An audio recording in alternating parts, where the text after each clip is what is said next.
here and there. And to me, that's really the ultimate definition of Cali sober, is someone who is straying away from alcohol, focusing more on cannabis and psychedelics.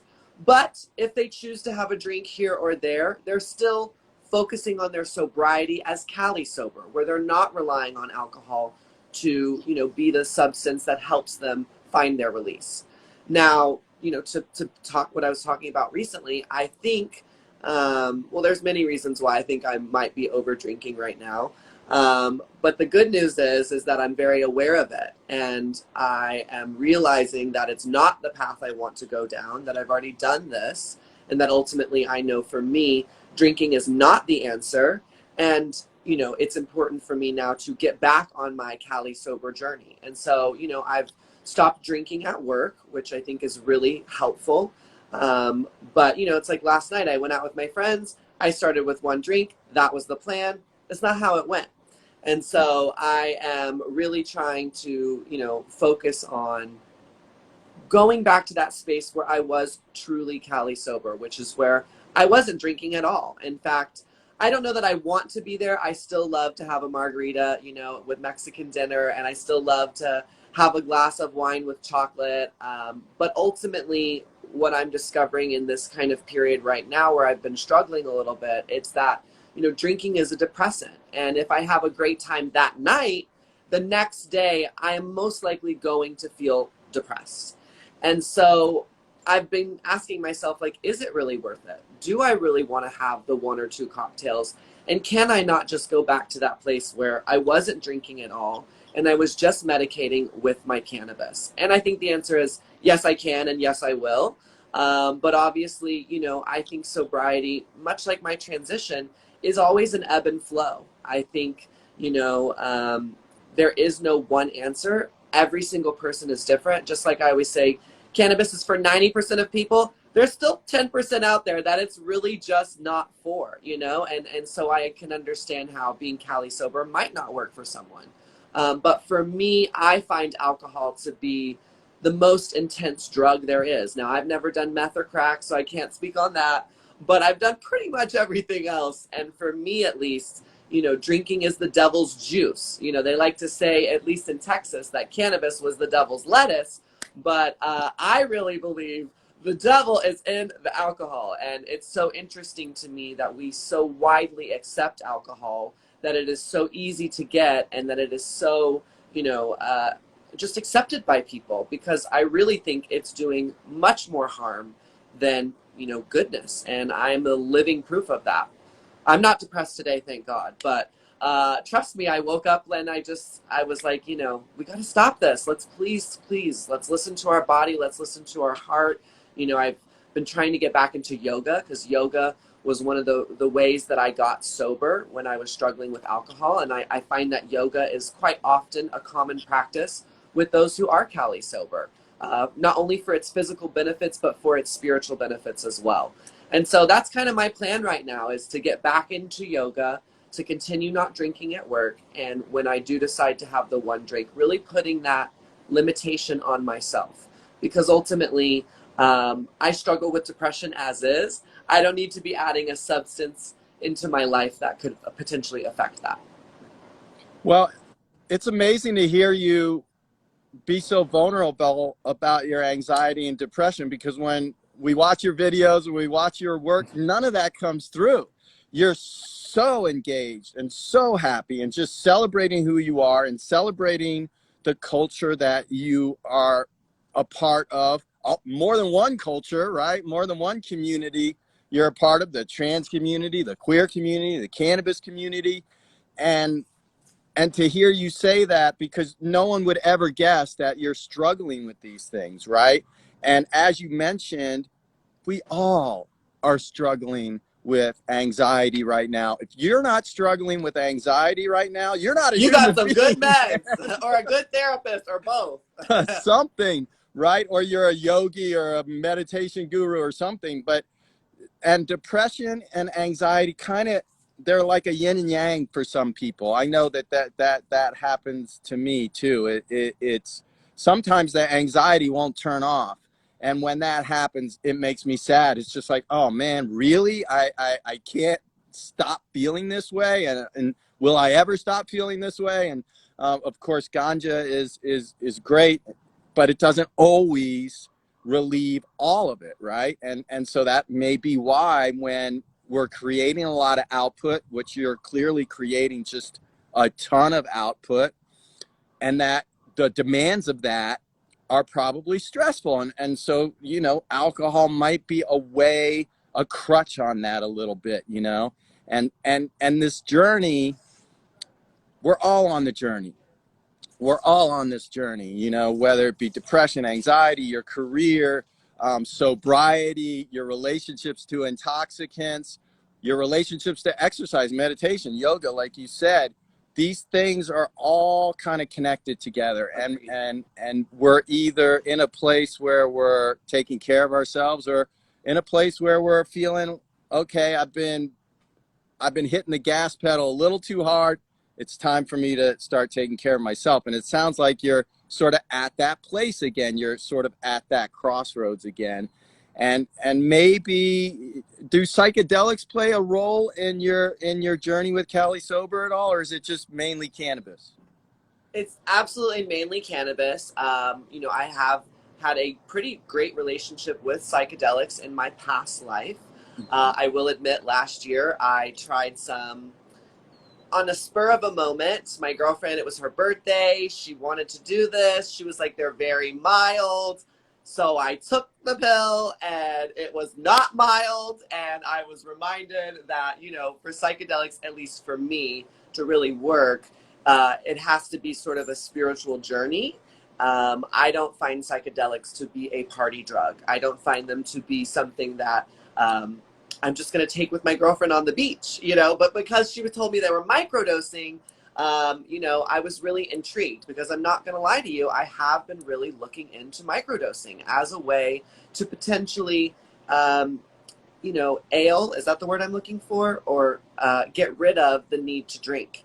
And I've actually been told by a lot of friends recently that this might be some way that I could potentially, you know, do this. So it's something I'm looking into. You know, I think, like you said, this is a journey. So even though my last psychedelic experience was very intense and has sort of made me go away from that, it doesn't mean that it couldn't ebb and flow in my life. You know, I watched Grace and Frankie on Netflix, and, you know, they're in their 60s doing mushrooms, and I thought, that's probably going to be me, you know? And I just think right now I'm on a break from psychedelics. But I definitely think this microdosing, there's a lot more for me to research and really learn about, because the friends I do have doing that are absolutely living happier and healthier lives. I know someone who completely got off of opioids, isn't that the word? Yes. Yeah, like pharmaceuticals. Yep. With microdosing. And for those who are watching, you know, microdosing, it's not like every day you're microdosing. A lot of my friends, they're on cycles, a 3-day period where one day they're on, then they're not, and they're not, and they're back on. You know, so again, I'm new to this idea of microdosing, which is why I'm doing my research.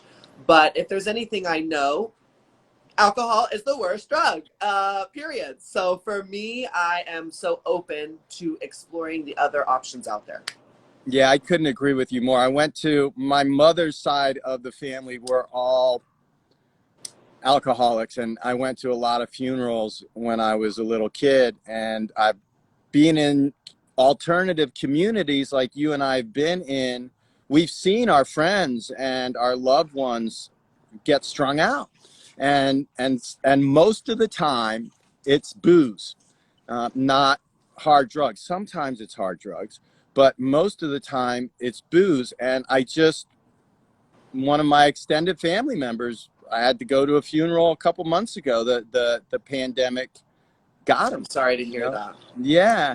And that's why I'm talking about this. And that's why I think it's really important that people with lots of followers and big platforms like you have, I'm really excited to talk about Cali Sober, because there's a lot of people out there probably that could benefit from this. Yes. Are you kidding me? That are struggling with alcohol. I have clients. That I'm a consultant, and I have clients that, you know, would be drinking at lunch, right? We'd be out at lunch, and I could tell they'd have one drink, and then they were trying to stop, but they would inevitably have one or two more.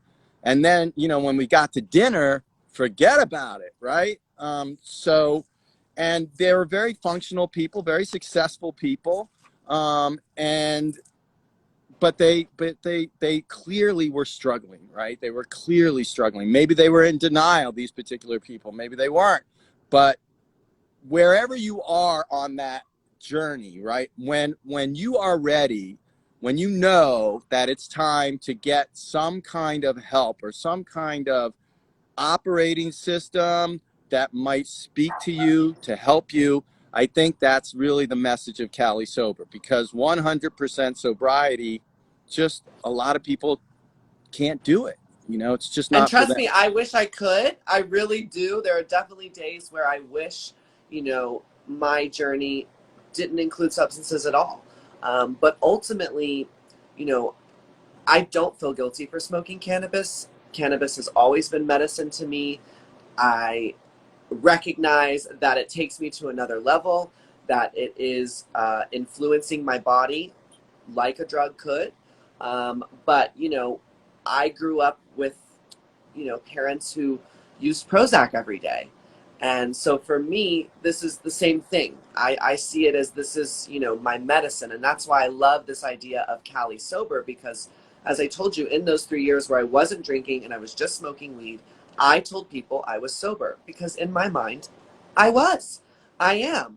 I do not believe cannabis makes me unsober. I just really don't, because I've had incredible, articulate conversations on cannabis. I've performed on cannabis. I mean, cannabis is absolutely making me a better person. So for me, again, this is why I'm trying so hard right now to rein in on this drinking, because I know I'm such a better person when alcohol is not influencing my life in any way. And like I said, that does include having one or two drinks at dinner. And for me, I think another reason I struggled is because, the idea of being sober, I think people label you as a wet blanket. But I definitely want my people out there to know that sober is absolutely sexy.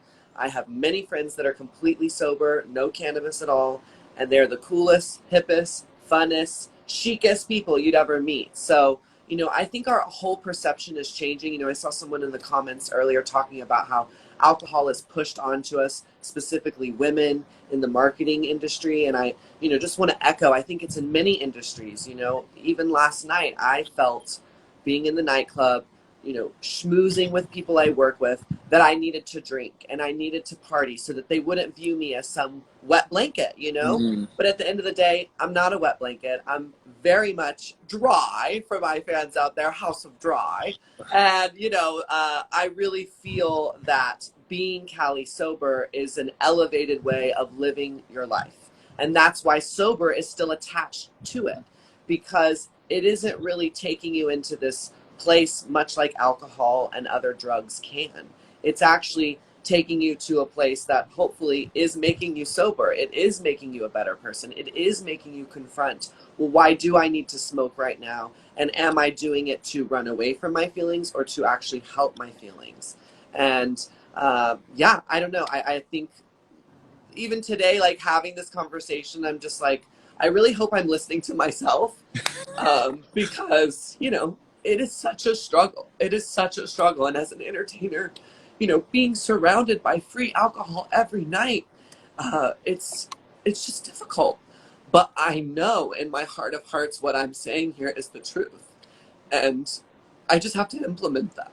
And I will. And I'm nowhere near where I was, but there is, of course, a disappointment in myself. Because when you already know the truth and you don't listen to it, you only have yourself to blame for that. And that's why yoga is so crucial in all of this, because yoga really helps me tune into who I am and to listen to my truths and to know I already have all the answers and that I'm supposed to do all the things that I preach to my followers. It's kind of like my transition. I talked every night in my shows about being yourself, and then I would go home and take off my wig and live in a shell of who I really am. And coming out has really freed me, and it's allowed me to be who I really am. But a lot of times that's scary.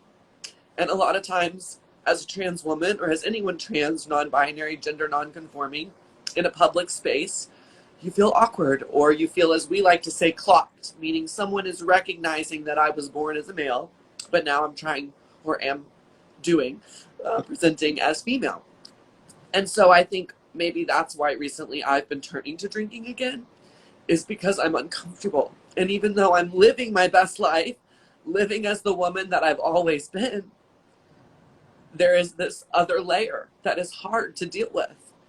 And I just know I'm switching back into my old ways of coping, and that's drinking. Because I'll be honest, drinking is easy. Getting Cali sober, it takes work. That's why we used to call it harm reduction, because you are reducing the harm in your life that you're doing to yourself. So, anyways, I just know that this conversation today was really important for me. So I want to thank you, Andrew, because everything I'm saying is also something I'm saying to myself. Well, I think that you are so brave, and everybody in the trans community that proudly comes out and creates their new way of being, which is actually the true way of being. I think that's so brave. I admire you and the community so much. It's like the one of the bravest things you can do in this patriarchal, effed up society that we live in. What can be more brave? So I encourage you to stay compassionate to yourself. Don't be, Yes, don't beat yourself up so much about I know. wherever you are on your journey, because laganja, my God, you're being so brave. You're being a role model for all these people. It's a lot of pressure. It's a It is. lot of expectation. It's a lot of like, whoa, I've got 700,000 people that I have to answer to, and it's growing and growing and growing. And my career is growing and growing. It's just so much pressure. It And then is. you have these two things, your own journey, which I hope you'll talk a little bit about your journey also, because I know that you're talking a lot about that right now. But you also have this journey with sobriety that you're Correct. on, and both of those things are difficult, and both of those things are going to, like you said earlier, involve some ebb and flow. I'm sure there are days, like you said, you take the wig off. Well, there's probably days where it's really hard to put the wig on, and and you have to somehow summon the inner strength to do that. And so if you're at a club at night and you're trying to wind down, be compassionate to yourself. Cali Sober's here. You know the operating system. Yoga's here. You'll get back into these things, and you'll get back on to whatever the Cali Sober regimen is best for you. So just thank you for being so brave, and don't forget to be compassionate. And don't, one of the things that I think everyone learns in recovery is to don't beat yourself up, and tomorrow, what we do tomorrow is so much more important than what we did yesterday. Agreed. I think, you know, um, it is so easy for me to be compassionate to everyone around me. That's so easy because that is who I am. It comes naturally. Uh, but to be kind to myself is the hardest thing. I am extremely hard on myself. And my parents, have told me that I was this way from a young child. And I think that's because I hold myself to such high standards, pun intended. And I feel, it's just always nice to have someone like yourself echo that back to me because, one of my therapists always would tell me to talk to myself like I would talk to a little kid. Would you be mad at a little kid for, having more than one drink last night? Or, well, you would because it's a kid, but it was not, sorry. Um, but, but, uh, but I hear you. And, I think that will also be a lifelong journey for me, is learning how to, not only love myself, but in loving myself, be kinder to myself. because, you know, I do love myself. I wouldn't have come out if I didn't. I wouldn't have been that brave if I didn't. But I also think loving yourself is a lifelong journey, and it takes a lot of growing up and learning from your mistakes and being a better person. And again, I just feel the best way to do that is by being Cali sober. And that's why, you know, I just am so grateful, like I said, that we're having this conversation, because I do think a lot of people out there are struggling with similar things, but we're so closeted about this. We're so quiet about this. There's such shame around getting sober or having an addiction.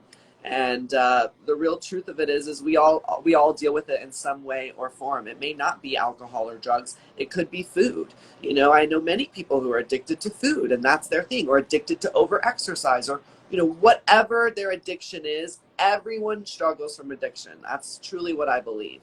And I think that's why it's so important that we have these conversations and that we're just honest about our journeys, because that is what they are. They're journeys. There's no end here. And as someone who's trans, I'm also discovering that there's no end here. The word transition is literally in my gender, because I'm always going to be constantly changing. And I think that's also what makes trans people so, you know, brave and like unicorns, is because we're always constantly looking in ourselves in a way that many cis people would never even question.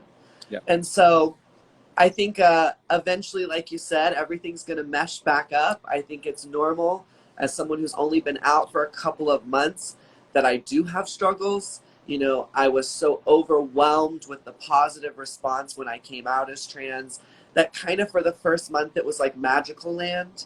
Like I just really I didn't notice people clocking me. I didn't, you know, I was just on a high. And then, you know, reality set in, and I realized, my God, like, women, not just trans women, but women are so fucked in this society.